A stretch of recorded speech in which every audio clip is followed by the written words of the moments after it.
Assalamu alaikum everyone. This is Faizan Fasi from Digital Leaders webinar series. So today we have Sir Imran Ali Dina with us. He's the founder of GFX Mentors. Sir Imran को वैसे introduction की ज़रूरत नहीं है. पूरे पाकिस्तान में इनके students हैं और पाकिस्तान से बाहर भी इनके बहुत सारे स्टूडेंट्स हैं जो इनकी ग्राफिक डिज़ाइनिंग स्किल्स वगैरह इनसे सीख रहे होते हैं. अस्सलाम वालेकुम सर, कैसे हैं आप? वालेकुम सलाम फैजान, आप कैसे हैं बेटा? अल्हम्दुलिल्लाह सर, ऑल गुड. सर कैसा चल रहा है आपका आजकल, क्या कर रहे हैं? आजकल बस घर में बैठे हैं और ऑनलाइन पढ़ा रहे हैं. YouTube से आजकल थोड़ी सी छुट्टियां ली हुई है ये रमजान की वजह से. बालों का हाल देख रहे हो तुम, बड़े हुए हैं और मुझे अच्छा लग रहा है. मुझे ये मैसी सा लुक अच्छा लग रहा है. एनीवेज हाँ, अपॉर्चुनिटीज काफी अब मिल गई हैं. एक्चुअली कई मर्तबा ये होता था ना कि हम सोचते थे कि हाँ यार ये करना है वो करना है और टाइम नहीं है. तो मेरे पास जो लाइफ में जो एंटरटेनमेंट वाली जो चीजें थी ना, उसके लिए जो टाइम नहीं था, वो मैंने इस बार फुल टाइम जो ना अपनी एंटरटेनमेंट पे, अपने आराम पे मैंने सर किया. मैंने नींदें पूरी की हैं. मैं कई सालों से जो ना मैं तकरीबन हार्डली 4 से 5 घंटे सो रहा था. अच्छा. तो अब ये मेरा पिछले रमजान से ही पूरे मैंने पूरी 8-8 घंटे की नींदें पूरी की है. Okay. And I am seriously enjoying it. Great. Sir हम जानना चाहेंगे कि आप किस तरह से इस फील्ड में आए, किस तरह से आपने स्टार्ट किया?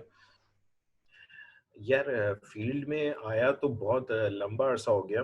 बस ये मैं बताऊंगा कि बचपन से खेल कूद से ज्यादा जो है ना शौक मुझे ड्राइंग का या पेंटिंग्स का हुआ करता था. एंड वही शौक था जो मुझे नहीं पता चला कि मैं कब इस फील्ड में आ गया. हुआ ये कि मैंने कंप्यूटर प्रोग्रामिंग वाला एक डिप्लोमा होता था किसी जमाने में, बैक इन 1994. वो मैंने 2 साल का डिप्लोमा किया था. तो I used to be a programmer. But programming में भी मैं ज्यादातर जो भी हम एप्लीकेशन वगैरह बनाते थे, उस जमाने की एप्लीकेशन और आज की एप्लीकेशन में बहुत फर्क है, तो उससे कंपेयर मत कीजिएगा. And to be very honest, उस जमाने में जो कुछ हमने पढ़ा था वो सब ऑब्सोलीट हो चुका है. अच्छा. एंड उस वक्त भी मैं जो ज्यादातर मेरा फोकस होता था ना, प्राइम फोकस, जैसे हम ग्रुप में 3-4 लड़के अगर काम कर रहे होते थे तो मेरा प्राइम फोकस होता था कि ये जो हम बना रहे हैं ये दिखेगा कैसा. तो दैट मींस कि उस वक्त से मुझे आइडिया नहीं था कि मैं यूआई डिजाइनर था. तो वो यूआई डिजाइनिंग जो है मेरे अंदर से मैं वैसे, और एक और मजे की बात बताऊं कि इवन आफ्टर दैट भी जो है ना मैं काफी अरसे तक एक, आई डोंट नो आपको शायद इल्म हो या नहीं, बहुत सारे लोग जानते होंगे, एक MP3 प्लेयर होता था विनएम्प. Yes sir. और उसकी स्किन्स में डिजाइन किया करता था. तो वो एक शौक था, और वो शौक कब मेरा प्रोफेशन बन गया मुझे खुद ही नहीं पता चला. फिर अरीना मल्टीमीडिया ज्वाइन किया था बैक इन 2000, और वहां पर मैंने देखा यार सब कुछ यही सारी चीजें हो रही है. मैं बड़ी जुगाड़ों से चीजें बनाता था, उस वक्त तो मेरी नॉलेज ही नहीं थी. एंड लिटरली MS पेंट पे बहुत काम किया मैंने. और फोटोशॉप फिर समझ में आने लगा था. तो जब अरीना में आया तो वहां पर मैं अरीना में पढ़ाने नहीं आया था, मैं आया था एज ए कोऑर्डिनेटर. तो स्टूडेंट्स के जो एग्जामिनेशन का सारा काम था वो मैं हैंडल कर रहा होता था. एंड फिर वहीं से बैठे बैठे शौक चढ़ा, और शौक ऐसा चढ़ा कि मैं चढ़ा था, शादी वादी नहीं हुई थी, 6 बजे छुट्टी हो जाती थी, लेकिन मैं 9 बजे तक बैठा रहता था क्योंकि इंस्टीट्यूट 9 बजे तक खुला होता था. 9 बजे तक बैठ करके मैं पढ़ रहा होता था. तो पहला सॉफ्टवेयर जो मैंने सही से पढ़ा था वो था फ्लैश, और वो सारी सेल्फ स्टडीज के थ्रू पढ़ा था. एंड बाय द वे ये मैं बता दूं, ये बात मैं कर रहा हूँ ये 2000 की. 2000 में गूगल नहीं था. आई मीन गूगल आया था नया नया, याहू सर्च होती थी, याहू के ग्रुप्स होते थे. और उन याहू के ग्रुप्स पे बहुत सारे जो फ्लैश यूजर्स थे उनसे मैंने कांटेक्ट किया था, उनसे मैं पकड़ पकड़ के पूछ के सीखता था. बस इसी तरह से आगे बढ़ता रहा. एंड देन फिर फोटोशॉप, इलस्ट्रेटर, ड्रीम वीवर, पता नहीं क्या कुछ करता रहा. एंड वो देन लाइक ये समझ लो कि डेविएंट आर्ट एक वेबसाइट थी, बल्कि है अभी भी. वहां पे मैं अपना पोर्टफोलियो अपलोड करता था, अपना काम अपलोड करता था. बस ये आरज़ू होती थी कि कमेंट्स आए उसके ऊपर, जैसे आज भी है लोगों के. एंड उससे फायदा ये हुआ कि बहुत एक पायनियर लेवल मुझे मिल गया था. डिजिटल पेंटिंग शुरू कर दी थी मैंने. वैकॉम मैंने मुझे मेरे बॉस ने गिफ्ट किया था. फिर दूसरा वैकॉम मैंने जो लिया वो लिया भी नहीं, वो विन किया था. वैकॉम की साइट पर ही एक कॉन्टेस्ट था, तो वहां से मैंने विन किया था, all the way from Japan मेरा वैकॉम. और आज तक वो वैकॉम मैं यूज कर रहा हूँ. ये वैकॉम मेरा 2002 से 2004 से एक्चुअली चल रहा है ये वाला. और जो पहला वाला छोटा वाला वैकॉम है वो अब यूज नहीं करता, वो रखा हुआ है, लेकिन वक्त जरूरत वो भी यूज करता हूँ। तो मतलब मैं ये इसमें एक छोटा सा लेसन मैं सबको दूंगा कि यार जो आपका इक्विपमेंट अगर आपको काम दे रहा है तो उससे जान मत छोड़ाओ जस्ट बिकॉज कि आपके पास मार्केट में नए इक्विपमेंट्स आ चुके हैं।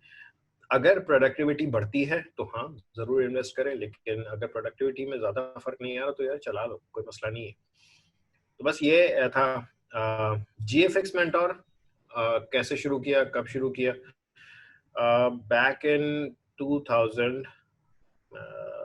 आई गेस 2005 या 2006 में मैंने ब्लॉगर पे एक ब्लॉग बनाया था जिसपे मैं ट्यूटोरियल बना के डालता था और उस ब्लॉग का नाम था GFX मेंटोर। ओके। तो ये GFX मेंटोर इतना नया नहीं है, बहुत सारे लोगों को लगता है कि मैंने 2-3 साल में मैंने यहाँ तक पहुंच गया, ऐसा नहीं है। यूट्यूब चैनल 2017 से शुरू किया और यूट्यूब पर ही माशाल्लाह से, अच्छा वो जो ब्लॉगर पे जो मैं ब्लॉग्स बनाता था वो इतना ज्यादा नहीं चले, मजा नहीं आया मुझे। तो उस वक्त वो शायद इतना कहते हैं ना इमेच्योर था, तो मेच्योरिटी तो वक्त के साथ साथ ही आती है ना। बट ये है कि बहुत काम किया। फ्रीलांसिंग में मैं अरीना में रहते हुए ही मैंने फ्रीलांसिंग शुरू कर दी थी और फ्रीलांसिंग में लोकल मार्केट में करता था, फ्री लोगों के लिए फ्री काम करता, क्योंकि मैंने ये समझा कि यार अगर अपने आप को मार्केट में थ्रो करना है, एक चीज मैंने बहुत पहले ही समझ ली थी कि अगर आपकी एग्जिस्टेंस नहीं है तो मार्केट में, अगर आपकी एग्जिस्टेंस नहीं तो आपके पास काम भी नहीं आएगा। तो अपनी मार्केट में एग्जिस्टेंस बनाने के लिए मैंने फ्री में काम किया, बहुत सारे लोगों का मैंने फ्री में काम किया। और मैं अपने स्टूडेंट से भी ये कहता हूँ कि यार फ्रीलांसिंग का पहला वर्ड ही फ्री है, तो स्टार्ट लेना है तो पहले फ्री में काम कर, ताकि आपको दो फायदे होते हैं। एक, आपकी प्रैक्टिस हो जाती है, एक फर्जी प्रोजेक्ट आप लेके काम कर रहे हैं और एक एक्चुअल क्लाइंट के साथ डील करके काम कर रहे हैं, उसमें बहुत फर्क होता है। फिर अगर आप अच्छा काम कर रहे हैं तो यू हैव दिस अपॉर्चुनिटी कि आप अपने पोर्टफोलियो में ऐड करते रहें, ठीक है। तीसरा एक और सबसे बड़ा एडवांटेज होता है कि आपका वर्ड ऑफ माउथ बनने शुरू हो जाता है। सो मिसाल के तौर पे अगर मैंने किसी के लिए एक अच्छा सा बिजनेस कार्ड डिजाइन करके दिया फ्री में, सही है, प्रिंटिंग वगैरह उन्होंने चलो खुद करा ली, अगर वो वाकई बहुत अच्छा है तो उनसे 2-3 लोग तो जरूर पूछेंगे भैया ये कहाँ से बनवाया, सही है। और देन जाहिर है अगले इतने तो कर्टियस होते हैं कि वो आपका कॉन्टैक्ट नंबर उनको दे दे कि भैया इस बंदे ने डिजाइन किया था, इससे बात कर लो। अब जो क्लाइंट आया तो फिर उससे पैसे लेने, सही है ना। ये मेरी स्ट्रेटेजी थी। मैंने हमेशा से एक ही काम किया, मार्केट गंदी की है। अच्छा, मैंने बहुत मार्केट गंदी की है और अभी ये GFX मेंटोर ने भी यही हरकत की है, मार्केट गंदी कर दी। मैंने वो कंटेंट जो है फ्री पढ़ा दिया है जो कि काफी सारे इंस्टीट्यूट नहीं पढ़ाते पैसे लेकर भी। तो मार्केट एक तरह से गंदी कर दी है मैंने। मतलब मुझे 1-2 लोगों ने कहा भी कि यार क्यों हमारे पेट पे लात मार रहे हो और ये क्यों इस तरह से कर रहे हो। मैंने कहा देखो मैं जो कंटेंट पढ़ा रहा हूँ वो मेरी नजर में फ्री होना चाहिए। अगर आपको लगता है कि आपके कंटेंट के पैसे होने चाहिए तो इससे ऊपर का कंटेंट ले आओ, पैसे लेते अच्छे लोगों, मेरी नजर में तो ये फ्री है, सही। और YouTube पे डालने का भी रीजन यही था फैजान के यार आपको भी पता होगा यूनिवर्सिटी में हमें बहुत कम क्लासेस मिलती थी, है ना। और कम क्लासेस में जो है ना आप सॉफ्टवेयर पूरे नहीं पढ़ा सकते हो। अच्छा नॉलेज मेरे पास थी, मुझे बड़ा दिल चाहता था कि मैं स्टूडेंट्स को मजीद और पढ़ाऊं, लेकिन अनफॉर्चुनेटली वो हो नहीं पाता था जस्ट बिकॉज के यार टाइम की कमी होती थी। तो मैंने कहा कि चलो यार वो जो एक तड़प है, एक हंगर है पढ़ाने की, मैंने कहा चलो यहाँ पे अपनी भड़ास निकालते हैं यूट्यूब पे। फिर मैंने ऐसी निकाली भड़ास, ओ एक ये समझ लो 1-1.5 साल तो बहुत स्ट्रगल, अब जाकर के एक स्टेबिलिटी आई है। और वो स्टेबिलिटी ऐसी है कि मैंने पिछले कोई 1 महीना भी अगर मैं वीडियो नहीं डालता हूँ तो वो यूट्यूब चल रहा है, लोग आ रहे हैं माशाल्लाह से। एंड अब नाम है इसका चैनल का, बिल्कुल लोग जानते हैं। मेरा चेहरा नहीं जानते, पता नहीं क्यों।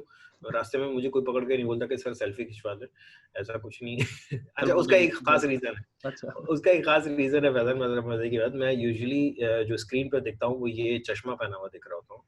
एंड ये चश्मा कई सारे लोगों ने मुझसे पूछा कि यार आप जब आम तौर पर दिखते हो तो चश्मा नहीं पहने हुए होते हैं। उसका रीजन ये है कि भाई मेरा करीब की नजर का चश्मा है, मॉनिटर पे मुझे कुछ दिख नहीं रहा होता है इसलिए मैं पहनता हूँ। एंड अदरवाइज मेरी दूर की नज़र भाई 6x6 है, बेहतरीन सी है, मैं ड्राइविंग करते वक्त भी मुझे जरूरत नहीं पड़ती कुछ भी नहीं।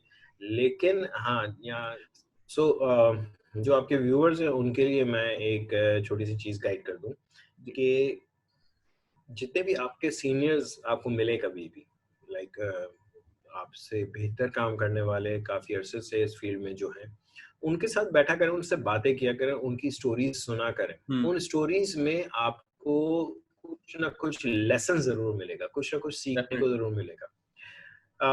ये सारी स्टोरीज सुनने से एक चीज आपकी क्लियर हो जाएगी कि जो कि एक बड़ा मिसकंसेप्शन है कि shortcut to success, there is nothing like it. कोई ऐसा शॉर्टकट नहीं है जो आपको सक्सेस की तरफ ले जाए। सही है, सक्सेस पहुंचते पहुंचते it takes time, it takes hard work. सही है, मैं वैसे हमेशा ये कहता हूँ कि अवॉइड डूइंग हार्ड वर्क, सही है, instead focus on smart work. And but hard work से मुराद, अच्छा मैं आपको एक बात बताऊं फैजान, ये बड़ा मजेदार सी एक चीज है। आपने कई मरतबा बहुत सारे सक्सेसफुल लोगों का सुना होगा, यार इसने बहुत बुरा टाइम देख करके जो ना तो यहाँ तक पहुंचा है। ये जो बुरा टाइम होता है ना, मैं आपको बताऊं, बुरा टाइम मैं डिफाइन करता हूँ क्या है। बुरा टाइम या बुरा वक्त जो है, तंगी हाथ की, सही है, फाइनेंशियल क्राइसिस, ये सारी चीजें जो है ना इतनी ज्यादा कॉमन नहीं है जितना बुरा टाइम मैं आपको बताने वाला हूँ। बुरा टाइम ये नहीं होता कि आपके पास खाने को नहीं है। बुरा टाइम ये होता है, या सख्त वक्त ये होता है कि आपकी जेब में पैसे हैं लेकिन आप खर्च नहीं कर रहे और आप बचा रहे हो। सो मैं एक छोटी सी टिप देना चाह रहा था कि लाइक इवन दो जब मैंने अपनी जॉब शुरू कर दी थी, पैसे भी कमाने लगा था, जो अपना घर लिया मैंने, गाड़ी ली, ये सब जो लेने में, ये मैं बता दूं कि मैंने बहुत बुरा टाइम देखा है। और वो बुरा टाइम ये था कि मेरी जेब में 500,000 रखे होते थे लेकिन फिर भी मैं बसों के धक्के खा रहा होता था और मैं रिक्शा में नहीं जाता था। उसका रीजन यही था कि यार ये आज बचाऊंगा ना तो कल काम आएंगे। तो आजकल जो बच्चों में एक मैंने कॉमन सी चीज देखी कि थोड़े से पैसे आए तो यार नए स्पीकर्स लेने हैं, नई स्मार्ट वॉच लेनी है, नया मोबाइल फोन लेना है। यार इन चीजों में आप लोग इन्वेस्ट ना करो, इंस्टेड आपको मैं सजेस्ट करूंगा इन्वेस्ट करो अपने कंप्यूटर पे। और कंप्यूटर और अच्छे से मुराद ये है कि विजुअल जो ट्रीट्स होती है ना उसको अवॉइड करें, ज्यादातर प्रोडक्टिविटी पर खर्चा करें। सो कंप्यूटर की रैम जरूर बढ़ा लें। मेरे इस लैपटॉप में तकरीबन 16 GB रैम है, मुझे वो भी कम लगती है। लोग मुझे कहते हैं कि सर हम फोटोशॉप चला रहे हैं, बेहतरीन सा चल रहा है, 4 GB पे। मुझे हैरत होती है कि 4 GB पे चला क्या रहे हो। सो दैट मीन्स कि वो उनको पता ही नहीं है कि अगर वो रैम बढ़ा लेंगे तो और उनको कितने फायदा हो। बहरहाल ये सारी चीजें असाइड, बस ये दिमाग में रखिएगा कि there is no shortcut for success. सही है, आपको मेहनत करनी होगी। बहुत सारे स्टूडेंट्स जो अब YouTube पे स्पेशली मुझे लोग कमेंट्स करके पूछते हैं कि सर हमें लोगो डिजाइन सिखाते हैं, हमें पैसे कमाने ऑनलाइन। तो बड़ा अजीब सा लगता है कि ट्रस्ट मी, लोगो जो है वो जो एक छोटा सा सिंबल टाइप की आपको एक चीज दिखती है, वो लोगों को सबसे ज्यादा आसान लगता है, लेकिन उनको ये नहीं पता कि ग्राफिक डिजाइनिंग में सबसे ज्यादा मुश्किल वही चीज है, सबसे ज्यादा मुश्किल वही चीज है। सो यस, ये चीजों को थोड़ा सा सीखने में टाइम लगता है। ऐसा नहीं हो सकता कि आपने कोई कोर्स उठाया या यूडेमी से आपने बाय कर लिया या डाउनलोड कर लिया टोरेंट से, या मेरी वीडियोस देख ली और आपने जैसी देख ली और अगले ही दिन आप कमाने लग जाओगे। ऐसा पॉसिबल नहीं है। आपको मजीद 2 साल एटलीस्ट आपको एक्सपीरियंस हासिल करना है। 2 साल नहीं तो कम से कम यार 6 महीने तो लाजमी करना ही है। 6 महीने तक तो आपने प्रैक्टिस करनी है, अपने आपको पॉलिश करना है। मैं वही कहूंगा कि शॉर्टकट नहीं है। इस वक्त जो मार्केट इतनी ज्यादा सैचुरेट हुई है उसका रीजन भी ये है कि बहुत सारे, देखिए मैं आपको एक बात बताऊं, फाइवर हो गया या 99 डिजाइन्स हो गया, ये तमाम वेबसाइट्स पर एक तरह से पाकिस्तान जो यूजर्स आते हैं ना पाकिस्तानी, वो बड़ा खतरनाक किस्म की सिचुएशन में होते हैं कि वो वेबसाइट्स जो है स्पेशली मॉनिटर कर रही होती हैं, क्योंकि ये हमारे पाकिस्तानी बच्चे जो हैं वो इतने एंथुसियास्टिक होते हैं कि उनको यही नहीं पता कि रूल्स क्या हैं, पॉलिसीज क्या हैं। वो फ्री पिक से डाउनलोड करते हैं और वो वहां पर अपलोड कर देते हैं एंड देन उनके अकाउंट्स बैन हो जाते हैं। अब जितना रेशो पाकिस्तानी अकाउंट्स के बैन होने का है, उस लिहाज से डेफिनेटली पाकिस्तान एक वक्त हो सकता है कि ब्लैक लिस्ट हो जाए, और ये वजह आप सोचे ना कि हमारे पास आज तक पेपैल क्यों नहीं खुला, बिल्कुल, हमारे पास पेपैल क्यों नहीं खुला, हमारे पास ईबे या अमेजोन क्यों नहीं आ रहा है, सही है, ये सारी चीजें इसलिए हैं, या एडोबी हमारे पास क्यों नहीं है, एडोबी पाकिस्तान में सेल ही नहीं करते प्रोडक्ट्स। सो हम लोगों ने इतनी धोखेबाजियां की हैं लाइफ में कि हम लोग बदनाम हो चुके हैं। आप इससे अंदाजा लगाएं कि मैं एक मतलब ट्रैवल कर रहा था दुबई पे, मेरे साथ मेरा ब्रदर इन लॉ था। जैसे वहाँ दुबई के इमिग्रेशन पर गए हैं, मुझसे जिस तरह से उस बंदे ने बात की है ना, मेरा दिल चाह रहा था मैं वहीं से वापस पाकिस्तान का प्लेन पकड़ूं और आ जाऊं। कुछ इतना हकीर नजरों से वो मुझे देख रहा था जस्ट बिकॉज कि मेरा ग्रीन पासपोर्ट था। मेरे साथ जो मेरा ब्रदर इन लॉ था वो मेरे बाद आगे बढ़ा और उसने इतना ही मुस्कुरा के बात की है, अल्लाह माफ करे, जैसे वो बिछा जा रहा था, वो अपने घर पे उसको दावत देने के लिए बुला लेता, जस्ट बिकॉज के मेरे साले का जो पासपोर्ट था वो ब्लू पासपोर्ट था, यूएस पासपोर्ट था। एंड इमेजिन करो कि हमारे ग्रीन पासपोर्ट की औकात क्या है। सही है ना। और ये क्यों हुआ है? ये इसलिए हुआ है कि हमारे यहाँ पर शॉर्टकट्स देखते हैं, आसानियां देखते हैं, चोरी चकारी ये वो। मैं चोरी ही बोलूंगा भाई, अगर आप फ्री पिक से या कहीं से फ्री डाउनलोड करके आप कहीं किसी क्लाइंट को बेचते हो तो आप चोरी कर रहे हो। सॉरी भाई, ये चोरी है। मैं भी चोरी करता हूँ। मैं चोरी क्या कर रहा हूँ, मैं एडोबी के सॉफ्टवेयर पायरेटेड यूज कर रहा हूँ। क्यों यूज कर रहा हूँ कि भाई वो लीगली सेल ही नहीं कर रहे हैं यहाँ पे। एंड इवन उनकी वेबसाइट पे ये भी लिखा हुआ है कि आप किसी और के अकाउंट को यूज नहीं कर सकते।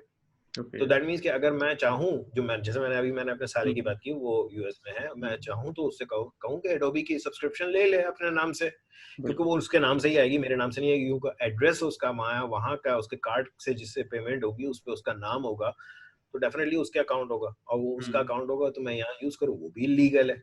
तो ठीक है, फिर इलीगल है तो फिर पूरी तरह से इलीगल ही चलो, सही है ना।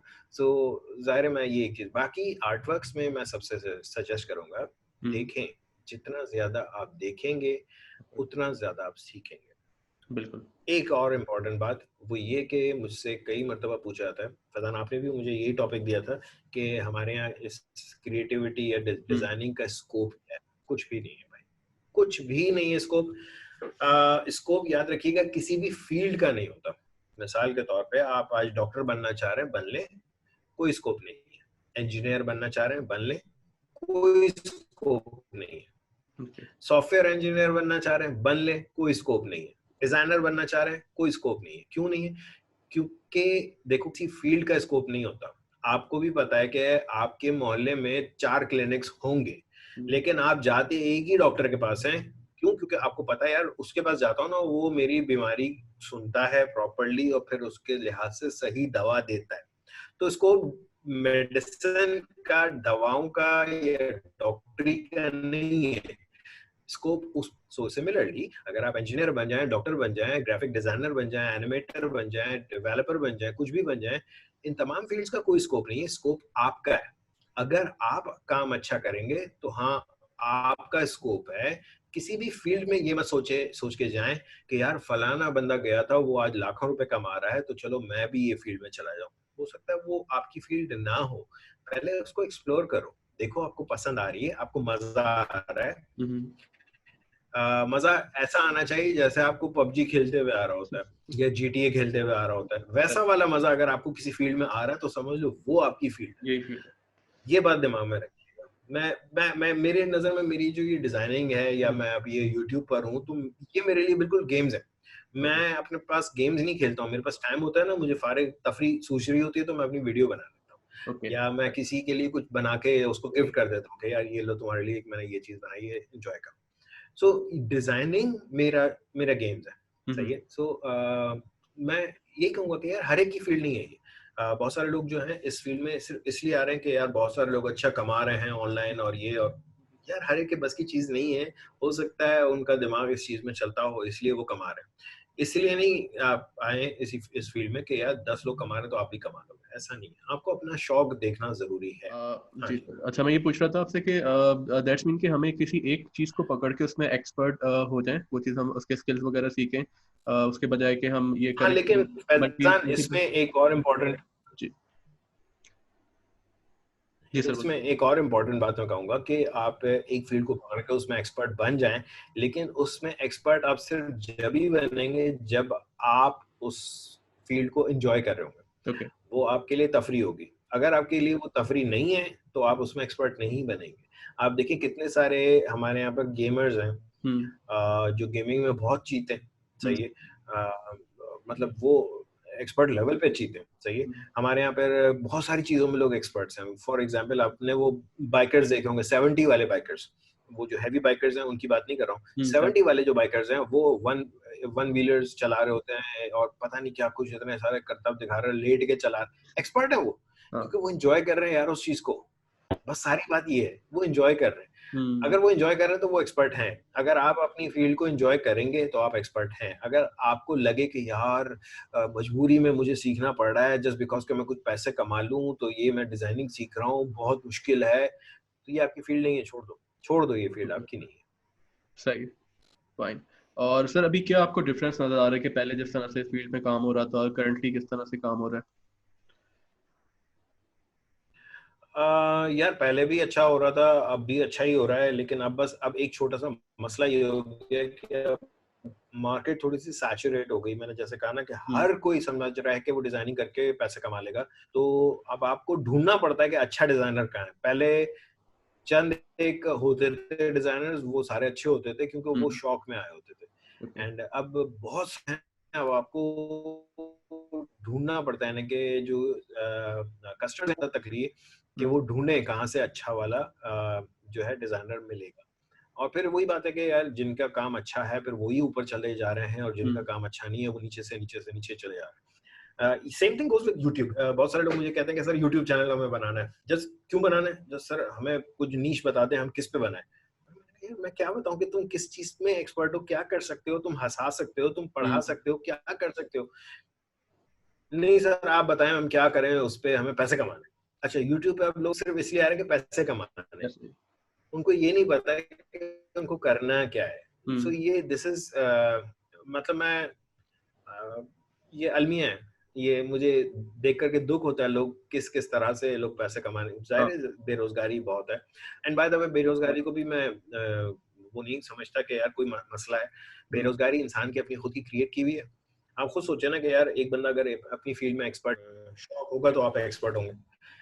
सो बस इसी तरह से ये दिमाग में रखिएगा कि अगर आपको किसी फील्ड का शौक है तो आप उसमें डेफिनेटली एक्सपर्ट बन सकते हैं और आप अपना रास्ता बना सकते हैं। आई बिलीव आप लोगों को ये सेशन थोड़ा सा फ्रूटफुल लगा होगा और काफी कुछ चीजें सीखने को मिलेंगी। बहरहाल अगर आपको ग्राफिक डिजाइनिंग सीखनी हो, मैं ये नहीं कह रहा कि सिर्फ मेरा चैनल अवेलेबल है, और बहुत सारे यूट्यूब पर चैनल्स हैं। मेरा भी चैनल है अगर आपको उर्दू में सीखना है अपनी जबान में, वरना इंग्लिश के चैनल्स बहुत सारे अच्छे हैं, मतलब इंडिया के भी बहुत सारे चैनल्स हैं। वक्तन फ़वक्तन मैं अपने चैनल पर ही बताता रहता हूँ, अगर कोई अच्छा चैनल होता है तो मैं खुद शेयर कर देता हूँ। मुझे वो मसला नहीं है कि कोई मेरा राइवल है या कोई ऐसा कुछ नहीं है यार। तो हाँ अल्हम्दुलिल्लाह, हाँ, सब अपना काम कर रहे हैं और बहुत अच्छा कर रहे हैं। सो अप्रिशिएट जरूर करता हूँ। यूट्यूब पर अगर आपने आना है आप आए, लेकिन ये सोच के आइए कि आप क्या करेंगे। यूट्यूब पे आप पैसे कमा सकते हैं, अच्छे पैसे कमा सकते हैं सिर्फ जब आप कुछ अच्छा करें। ये याद रखिएगा यूट्यूब पे लोग क्यों आ रहे हैं, लोग आपका कंटेंट क्यों देखेंगे। वो कंटेंट इसलिए देखेंगे कि या तो वो एंटरटेन हो रहे हैं या कुछ सीख के जा रहे हैं। बस ये दो चीजें दिमाग में रखिएगा, या तो आपको सिखा दें या हंसा दें, बस दैट्स इट। तो आई बिलीव आप लोगों को भी अपने करियर चूज करने में आसानी रहेगी, and wish you all the best. Sir एक चीज बिल्कुल जानना चाहेंगे, बस ये आखिरी सवाल है आपसे कि जो अभी जो यंगस्टर्स हैं जिन्होंने अभी जो कि कोविड-19 के बाद से स्कूल्स वगैरह काफी बंद हो गए हैं, यूनिवर्सिटीज वगैरह भी ऑफ हुई भी, ऑनलाइन क्लासेस चल रही हैं, प्रॉपर नहीं कर पा रहे हैं, उसके अलावा बहुत से लोग हैं जो जॉब पे थे और जिनकी जॉब छूट गई हैं, तो उनके लिए आप क्या एडवाइस देना चाहेंगे, किस तरह से वो इस टाइम को यूटिलाइज करें अपना? देखिए सिंपल सी बात है, जिनकी जॉब छूट गई तो I feel very sorry for them, because मैं क्या कह सकता हूँ अब, क्योंकि देखिए बहुत सारे लोग जो जॉब पे थे ऑलरेडी वो इस वक्त पैनिक सिचुएशन में, और पैनिक में आप कुछ नया सीख नहीं सकते। लेकिन अगर सीख पाए तो मैं सजेस्ट करूंगा कि जरूर कुछ नया सीखें, ऐसा कि जो आप ऑनलाइन डिलीवर कर सकें। सही है ना, अब घर से ही समझ लें अगर आपने काम करना है तो आप क्या क्या कर सकते हैं। There are many things, like Fiverr पे अगर आप जाते हैं तो वहाँ पे सिर्फ डिजाइनिंग के काम नहीं है, वहाँ पर इवन टाइपिंग के काम देखे मैंने, कॉपी राइटिंग के काम देखे हैं, और बहुत सारे काम है। फाइवर बहुत एक्सीलेंट प्लेस है, and if you are good at something cash yourself, आपका टैलेंट कैश करें बिल्कुल यार, पैसे कमाएं आप बैठकर ऑनलाइन। सो मैं सजेस्ट करूंगा कि जाएं फाइवर पे। And Fiverr, I used to hate Fiverr क्योंकि वो $5 वाला जो काम है ना मुझे बहुत बुरा लगता था। बट यस, स्टार्टिंग में $5 का करें, आगे चल के आपके पैसे भी बढ़ जाएंगे, कोई मसला नहीं। और अब काफी लोग काफी ज्यादा उस पे कमा रहे हैं पैसे, तो हाँ ये अच्छा है। जो स्टूडेंट्स हैं उनसे मैं कहूंगा कि कुछ नया सीखो। आपकी जो एकेडमिक क्वालिफिकेशन, उसके साथ साथ आपके पास कोई स्किल होना बेतहाशा जरूरी है। मैं ये नहीं कह रहा कि सिर्फ डिजाइनिंग है, आप प्रोग्रामिंग सीख सकते हैं, आप मतलब एक्टिंग सीख सकते हैं। मैं लिटरली बताऊं, YouTube is the biggest university right now. आपको गिटार बजाना सीखना, गिटार बजाना सीख लें, कुछ ना कुछ सीखें, जरूर सीखें। सिर्फ वो रोस्टिंग वीडियोस मत देखें और टिकटॉक की जान छोड़ दें। वो जो बड़ी एज के लोग जो फारिग बैठे हुए ना, उनके लिए छोड़ दें। वो टिकटॉक में लोग एंजॉय कर रहे हैं बहुत ज्यादा। मैं आज ही अपनी सिस्टर से मैं मिला, बड़ी सिस्टर कह रही टिकटॉक पे बड़ा मजा आता है। मैंने कहा एंजॉय करो। तो वो उन लोगों के लिए सही है यार, वो लोग फारिग लोग हैं, वो खाना वाना बना के अपनी इफ्तारी बना के फारिग होने के बाद अपनी नमाज़ पढ़ के बैठ के टिकटॉक लगा के बैठ गई, तो ठीक है, फाइन, उनके लिए सही है। लेकिन अगर एक यंग बच्चा उन चीजों में टाइम लगा रहा है ना, तो मुझे दुख होता है कि यार ये इतना कीमती टाइम कहीं प्रोडक्टिव चीज में इस्तेमाल कर ले। तो मैं आपसे यही कहूंगा कि हाँ, वक्ती तौर पे चलो ठीक है, टिकटॉक एंजॉय कर लो, मैं ये नहीं कह रहा, मैं टोटली अगेंस्ट नहीं हूँ। आजकल एक वैसे भी काफी डिबेट चली हुई टिकटॉक वर्सेस यूट्यूब। मैं उस डिबेट में नहीं पढ़ना चाह रहा। सबका अपना कंटेंट होता है, सब अपनी तरह से एंटरटेन कर रहे हैं। सो यस, ऑनलाइन लोग आते हैं या तो एंटरटेन होने या सीखने के लिए। मैं सिखाने का काम कर रहा हूँ, आप सीख लें कहीं से जाकर, मैं मुझसे ना सीखें, किसी और से सीख लें, लेकिन कुछ सीखें। अगर आप एंटरटेन होना चाह रहे हैं, एंटरटेनमेंट के लिए टाइम रखें। हार्डली दिन में 1 घंटा आधा घंटा काफी होता है एंटरटेन होने के लिए। बाकी आपने लर्निंग पे फोकस करना है। आपके पास बहुत गोल्डन अपॉर्चुनिटी आई हुई है, सब सन्नाटे में है। आपकी अम्मी बार बार आपको धनिया लेने नहीं भेजेगी, दही लेने नहीं भेजेंगी, क्योंकि उनको भी पता है कि बच्चे को बार बार बाहर नहीं निकालना है घर से। सो आई बिलीव आप बेहतर टाइम अपने घर पे स्पेंड करें और कुछ नया पढ़ लें। चलो सर, बहुत अच्छा लगा आपसे बात करके, और आपने बड़ी अच्छी इंटरेस्टिंग चीज़ें हमसे शेयर की, और सबको बहुत चीज़ें पसंद आएंगी, और बहुत अच्छा आपने गाइड किया कि यंगस्टर को कि किस तरह से हमें अपनी लाइफ में आगे बढ़ना चाहिए और चीज़ें सेलेक्ट करें। Sir thank you very much कि आपने टाइम निकाला और हमारे साथ ये सब चीज़ें आपने शेयर की। चलिए सर, थैंक यू फैजान, मुझे आप अपने इस पेज पर लाने के लिए थैंक यू। चलिए sir, thank you very much sir, अपना ख्याल रखें। अल्लाह हाफिज़। अल्लाह हाफिज़।